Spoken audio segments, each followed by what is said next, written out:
Shalom. First and foremost, I want to give all praises, honor, and glory to Yahweh, Bahasham, Yahweh Shai, Bahasham, Rakah Kwadash. Double honors to the elders and apostles of Great Millstone who rule well and who taught me this truth. Peace and salutations to the hopeful elect of the nation of Israel. And I just want to get into a quick lesson about, basically I want to speak on vanity. Now I'm going to start with this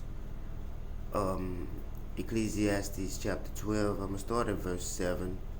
It says, "Then shall the dust return to the earth as it was, and the spirit shall return to God who gave it." And now that scripture is what pointed me to this lesson. It's not actually the focus of the lesson. I guess that's why it's a good thing to read, because it made me decide to read this whole chapter again.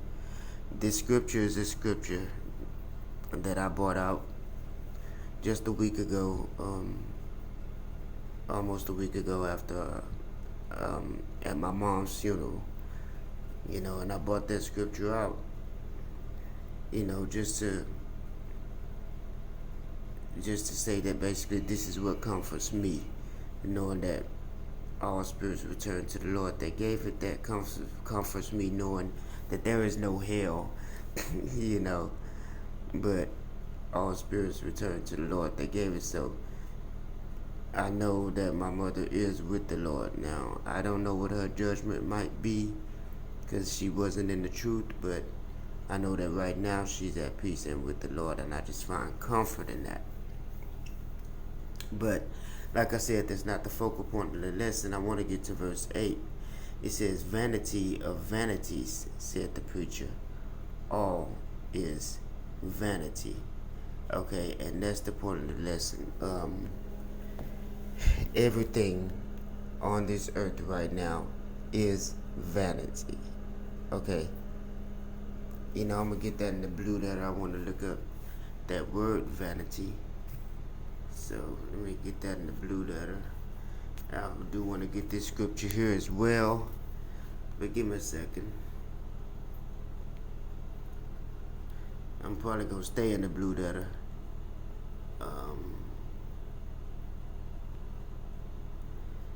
Ecclesiastes 12 and 7. I highlight it. Okay, it says, okay, then shall the dust, no, not verse 8, I'm sorry, Salakia. Okay, vanity of vanities, said the preacher. All is vanity. Okay, so in the NLT it says, everything is meaningless, said the teacher. Completely meaningless. And that's the point about it. Nothing on this earth it lasts. Okay, everything is meant, to be temporary. Okay,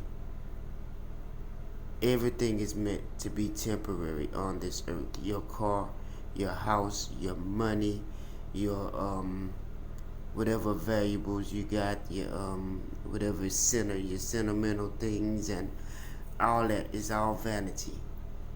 Okay, it's all meaningless, because you can't take any of it with you. And none of that is going to the kingdom of heaven. None of that is going, to the spiritual realm when you go. If you go. Because like the scriptures say, all will not sleep. So, we have a chance in not everlasting life, and means not dying on this side. All will not sleep, but all shall be changed, and will be changed into those incorruptible bodies, that don't sin, and therefore we don't have to suffer the consequences of sin. And the scriptures say that the wages of sin is death. But my point is, we don't need to hold on so hard to the things that we have on this earth. You know what I mean? Because it can't be taken with us. And what's going to happen is that when the devil will use your love for your material things. That's why America, Babylon the Great promotes this. They promote you holding on to what you have, stuff that's sentimental to you, okay, and even getting more, and you become a hoarder, okay, but these things are meaningless, okay, and when it's time, you know, when this devil decides to come in and make his move, when the hour of temptation comes in, he's going to use these things to tempt you, okay, because people are not going to want to let go of what they have. Actually you're gonna lose it anyway. But this devil is gonna come to you and say, "Hey, take this. This chip. Take this chip. And that's the MOTB, pursuing the Revelation 13 and 16. And you can get it all back, and you can still work, and it's a lie. Okay."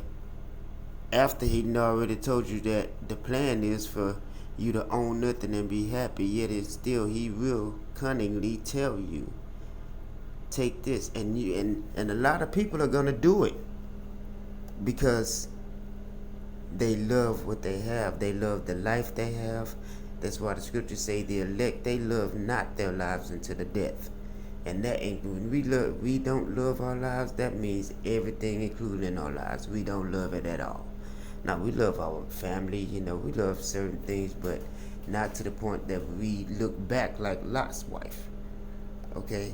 It's a reason that story of Lot and his wife is written, okay, for our understanding. So we don't look back, okay, on the things that we once had. Okay? We look forward to the kingdom. Okay? The kingdom of heaven, a new heaven and a new earth wherein will dwelleth righteousness. Okay, so we have everything on this earth right now is vanity. This is why we seek the kingdom of heaven, which lasts forever, which is for eternity. Okay, world without end. Okay, so having said that, there, when we go to the book of Proverbs, chapter 30.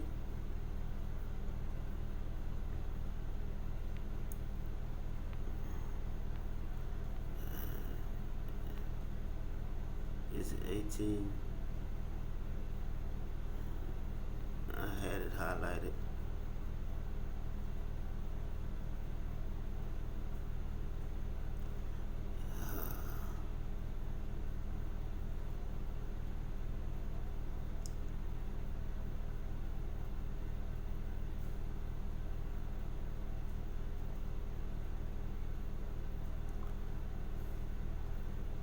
I literally just had it.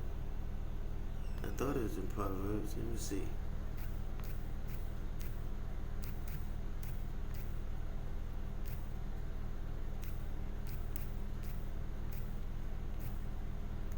Yeah, Proverbs 30 and 8. Why didn't I see that? Okay, yeah, it says, remove far from me vanity and lies. Give me neither riches nor poverty. Give me neither poverty nor riches. Feed me with food convenient for me. Okay, and I'm going to read that in the NLT. First, help me never to tell a lie. Second, give me neither poverty nor riches.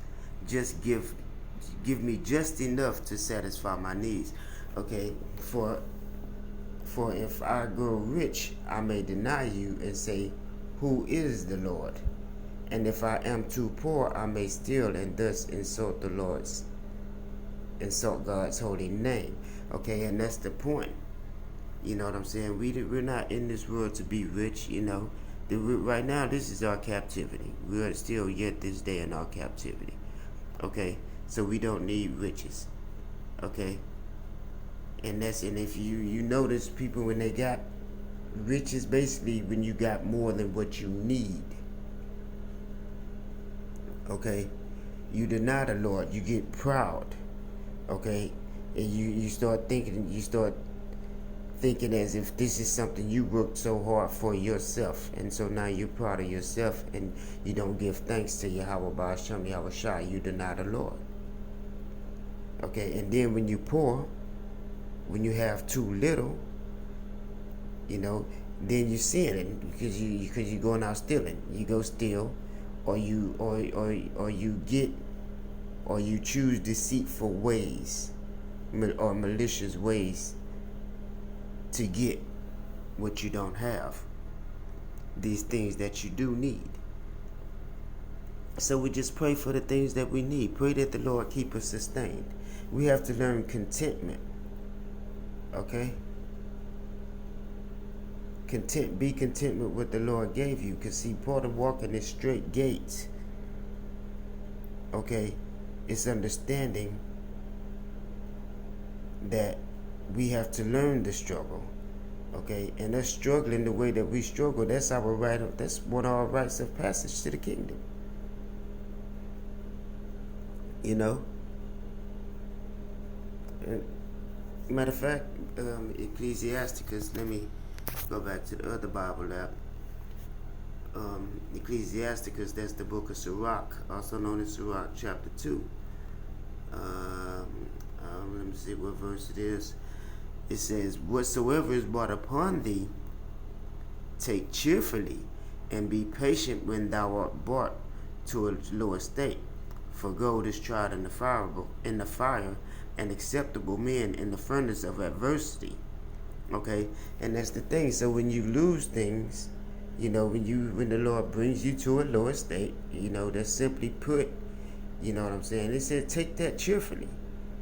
Whatever you have to go through, take that cheerfully, because that's a part of your rite of passage to the kingdom of heaven. That's a part of that straight gate. Okay? For gold is tried in the fire, and acceptable men in the furnace of adversity. Okay? And this world is going to be adverse to the elect of Israel, to the Lord's elect. This world, when you're going through things like that, there's a good chance that the Lord might be dealing with you. Okay, so you take these things cheerfully, okay, and you stay patient, you stay faithful, and once again, you pray that the Lord keep you sustained, that the Lord gives you what you need, and you be content with what the Lord gives you, okay, because everything else is vanity. You just need what you need to survive on this side. That's all you need to ask for.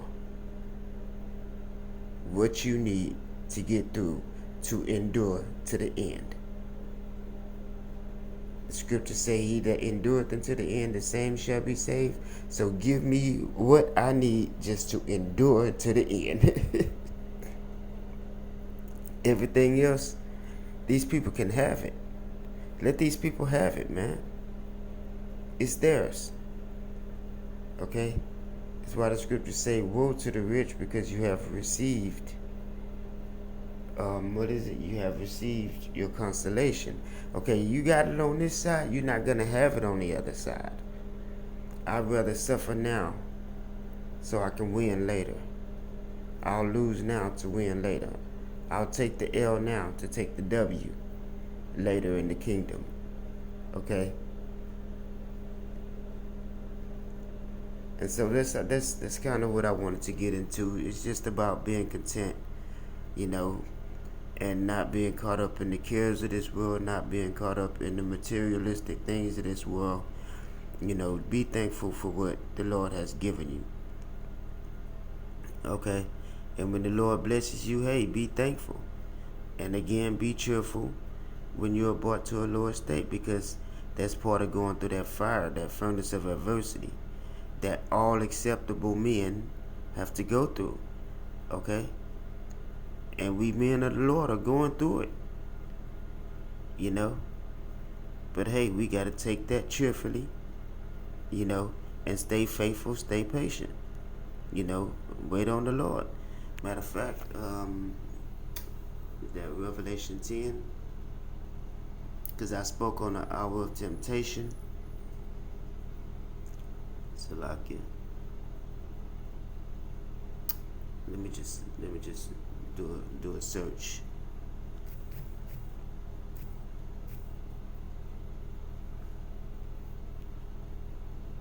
Yeah, Revelation 3 and 10, because thou hast kept the word of my patience, I will also keep thee from the hour of temptation, okay, which shall come upon all the world to try them that dwell upon the earth. Okay, and that hour of temptation is when they're going to present that CHIP to you, Revelation 13 and 16, the MOTB, okay, and they're gonna tell you that you take this once again, you take this, and you can get back what you had, you can get back to work, you can get your job back, you can't keep your job unless you take this. It's all kind of ways they're gonna present this as a safety net, okay, as salvation, okay, and we can't fall for it. Our salvation comes through Yahweh Ba'Shem Yahweh Shai. So we lean on Yahweh Ba'Shem Yahweh Shai. We stay patient with Yahweh Ba'Shem Yahweh Shai, even when we're brought to a lower state. Because everybody, I don't care how much money you got right now, you're going to be brought to that lower state. It's all about to be over with. Because America, Babylon the Great, is done. It's over. Okay? Stick a fork in her. So it's time right now to get used to taking L's. It's time to be in the spirit of losing things. Okay? Because we lose right now, but we will win in the kingdom of heaven. Okay? So once again, back to Ecclesiastes Ecclesiastes chapter 12 and 9. Well, no, that's 12 and 8. Okay, vanity of vanity, said the preacher. All is vanity. Everything is vanity. And we looked it up in the NLT. That means meaningless. It's all meaningless. Okay, so don't set your heart on the things of this world. Set your heart on the kingdom of heaven. Okay? And live accordingly. With that, I hope you brothers and sisters were edified. The water Yahweh Ba'Shem Yahweh Shai for giving me the spirit to do this lesson. The water Yahweh Ba'Shem Yahweh Shai for not forsaking me and not taking your Holy Spirit from me. Okay? Call hello Yahweh Ba'Shem Yahweh Shai Ba'Shem Wakakodash. Double honors to the elders and apostles of Great Millstone who were well and who taught me this truth. Again, I hope you brothers and sisters were edified. Barakatham and Shalom.